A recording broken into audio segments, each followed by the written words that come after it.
Good morning, second graders.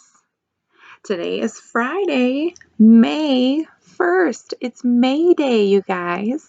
I don't know if you have any May Day celebrations that you do in our family, but making May Day baskets is a pretty fun activity if you have the right stuff to make them. When I was a little girl, do you know how we made them? Really simple.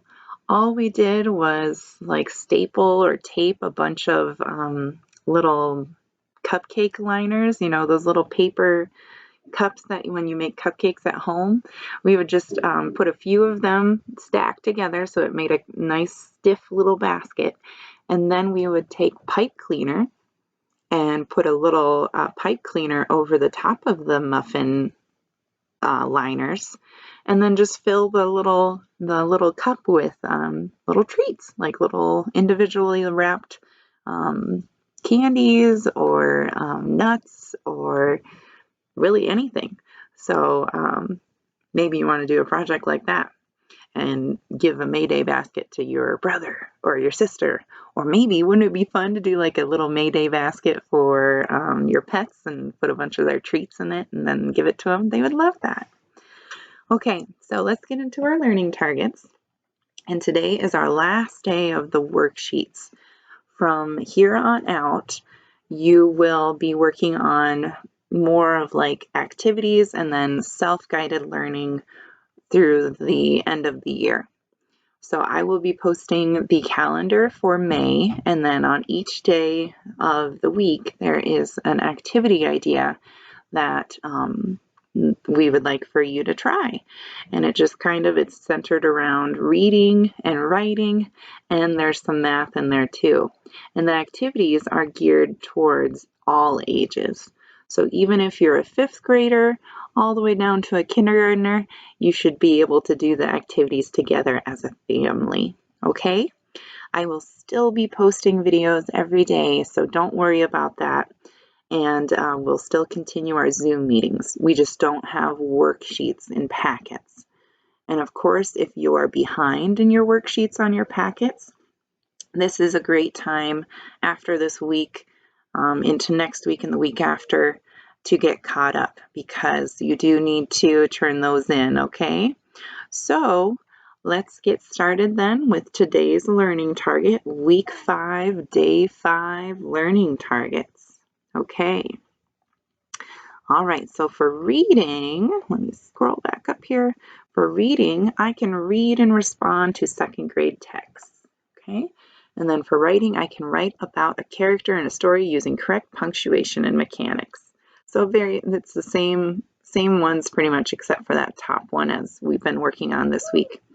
And then for math, we are still working on coins and their values and telling time to the hour and the minute and the 5 minute. Okay. All right. So let's get to the reading worksheets. Okay. So for your reading worksheets today, you are working on the story Stone Soup. That's what it looks like. It's actually a book. There's a book called Stone Soup that some of you might have already read. So all you have to do is read that 2-page story. There's 2 pages to it. And then go through the questions. Looks like the first one has 2 parts. So answer part A first and then answer part B. Right there, okay, on the top. So part A, the question is, what challenge does the traveler face when he first comes to the town? And read the sentences and pick which one best fits that question. And then part B, you have to underline a sentence from paragraph 1 below that best tells about the answer in part A. So you're showing your evidence, okay, like usual, always looking for the evidence in the text, okay? Question 2 is just a multiple choice. What is the challenge that the traveler faces when no one will help him? So what sentence best answers that question? Circle that answer. Okay, question 3 is, why does the traveler keep putting his nose over the pot and breathing in? Okay, so on that one, just answer. And then next question 4, what do you learn about the traveler from the way he faces his challenge? Okay. And then this one, it has a sentence that you need to read to answer the question. So it says, read the sentence from the passage. The villagers ran to their homes. The word village means a small town. So what is the best meaning of the word villagers? And then think about which answer, A, B, C, or D, best describes or gives the definition of villagers. Okay? All right, so let's go to the next page. We're getting into the writing section now, but you have one more just kind of easy, quick answer question. So read paragraph 6, and it gives you the paragraph 6 right there. So read that paragraph. Underline the sentence in paragraph 6 that best explains why the people bring the traveler a pot filled with water. Okay, so underline that sentence. All right, for your writing, you're answering this question. How does the traveler respond to the challenge of getting food? So you're going to, first step, you're planning your response. It's always important to plan. In class, we use brain maps, of course, a lot to plan and help us with our writing. So review the challenge the traveler has. Write 3 things he says in the story that help him get what he wants. Okay, so then use that shorter section to just do a quick plan. And then make sure you use extended response to have details, full sentences. It should be like an actual, like a page from a book. That's how your writing should sound. It should not be choppy. It should make sense. Make sure you don't forget any small words like the or is or you. Those are words that sometimes you forget, and that's okay. Just got to read it again to make sure it makes sense. So how does the traveler respond to the challenge of getting food? Use those good writing skills that you've learned this year to write a very detailed response. You have plenty of lines on the next page to help give you that room. Okay, and then the last little section for your writing, the learning target says, how does describing how characters respond to important events and challenges help you understand how and why they act the way they do? So why is it important in reading and writing to understand, to describe how they respond? How does it help you understand the character? If you notice and pay attention to how they're responding. If there's a character that acts really angry when something bad happens to him, how does that help you understand how that character is, who they are? Okay? All right, so write your best sentence for that shorter writing section. Okay, so your day 5, there's your telling time worksheet for day 5. It's to the 5-minute mark. And I did do a quick review on our 5-minute mark time during yesterday's video, but if you're just using today's video, let's go through it one more time. Oh, it's still on the time that I used yesterday.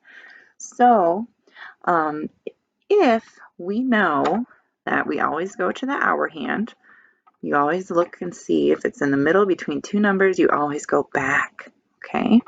And when you go to the minute hand to figure out what the minute hand stands for, all you have to do is count around the clock by 5s, or I gave this tip yesterday.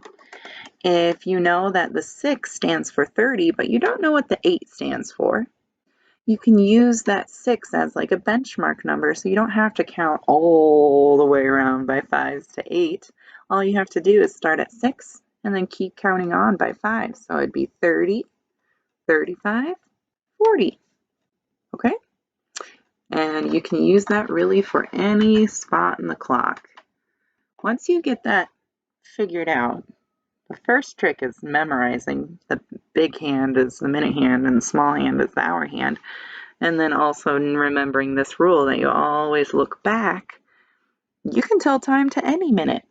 You really can. It's really not too tricky. Okay? All right, so you look at the analog clocks, fill in the right digital time for each clock. And then your last telling time, or your last coin worksheet is a little tricky. It's another mystery picture. So I lied yesterday. I thought yesterday's was the last mystery picture. It's not. This is actually a mystery picture as well, but it's just a little bit more challenging. So as you can see, it gives you the value. It gives you a value first, and then it gives you like an equation with the picture of the coin. So the first one is 61 cents right here. If you see it, 61 cents minus a penny. So all you have to think is 61 in your brain. How much is a penny worth? 1. And just take away that penny from 61 cents. So the answer for this top rectangle would be 60 cents. So then after you could go through and do all the equations, or if you want to, you just do one at a time and fill in, color in. So for that first one, I would be coloring in the number 60 cents on the 120 chart on the next page. Okay? All right. So you guys, that's all of our instructional packets.